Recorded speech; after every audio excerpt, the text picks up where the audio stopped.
Time once again to check on the latest earnings trends with Zacks Director of Equity Research, Dirk Van Dyke. Dirk, corporate profits continue to roll in, even though some companies have in fact met expectations and come in line with the street. Many are still warning of trouble ahead. And judging just by what you've been rating here over the past couple of weeks, let me start off by asking, is there any hope in sight for corporate earnings in the near future? Not in the near future. All right. What kind of a time window are we looking at? Well, I think the hopes of a second half recovery are totally off base. As far as the economy is concerned. As far as the economy, but corporate profits are heavily dependent on the state of the economy. Right. So if the economy doesn't improve, corporate profits aren't going to improve. Okay.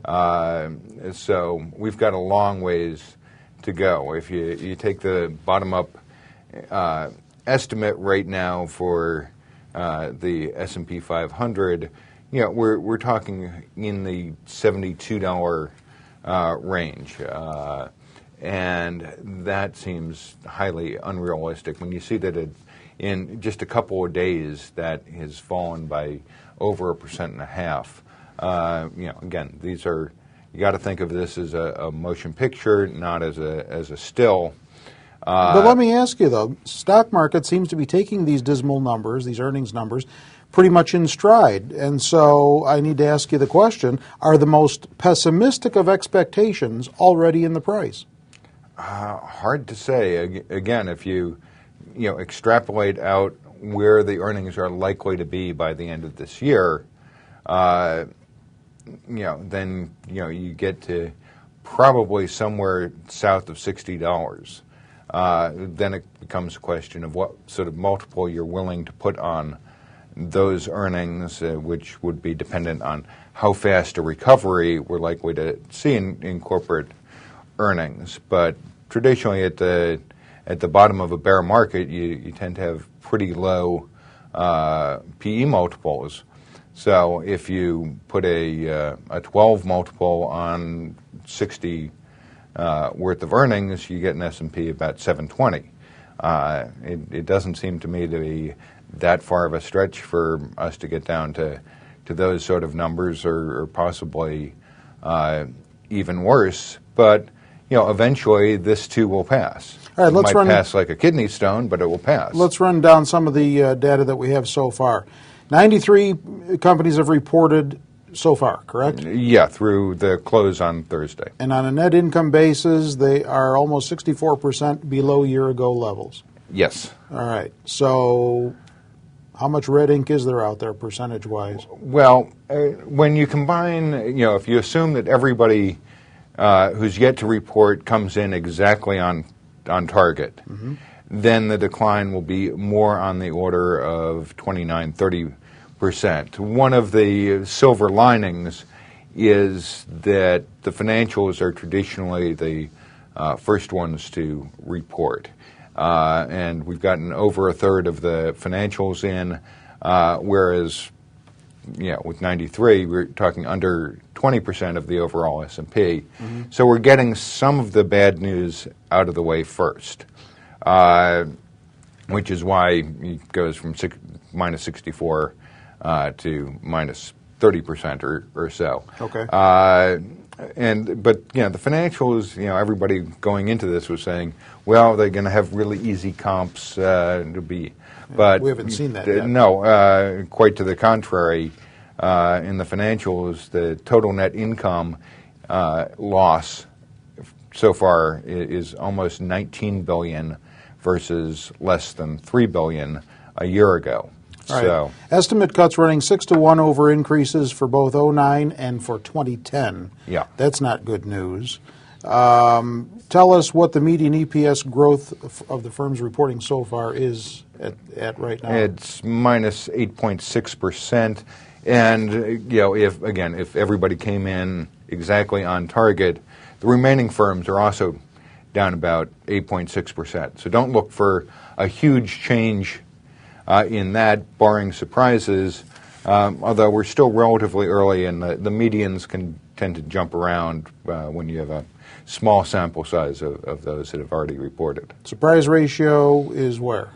The surprise ratio is down at about 1.4 to 1. That's well below the historical rate. Tends to be about 3 to 1. However, right now, 21 of the 34 disappointments have come from the financials. So if you back out the financials, the surprise ratio is actually more in line with the historic levels. And so far, I mean, the financials have really just been a total disappointment, and I would continue to expect them to disappoint. There's a lot more write-offs to come. I mean, all right, but I need to keep some positiveness out there, just for my own sanity. Give me a well, couple I mean, of bright except spots. the financials, you've got a positive surprise ratio. But you know what I say. That's like saying without lunch, I'm only 100 pounds in weight. That doesn't cut it for me. Give me a couple of bright spots out there. Healthcare, we've been seeing a lot of positive surprises.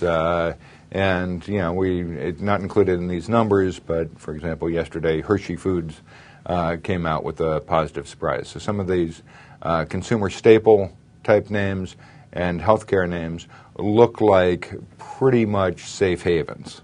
So as opposed to where you're seeing with the materials and the industrials and the financials, where it's just abysmal. I mean, there's really nothing nice that you can say. And if I've read, I believe I just read a report from our restaurant analyst, there might be some hope in pockets in the restaurant industry? Well, I mean, she's quite positive on McDonald's, but, you know, where most restaurants you would squarely put into the consumer discretionary column, the fast food chains, the McDonald's, the Yum brands, stocks like that, really get a lot closer to being sort of consumer staple type things.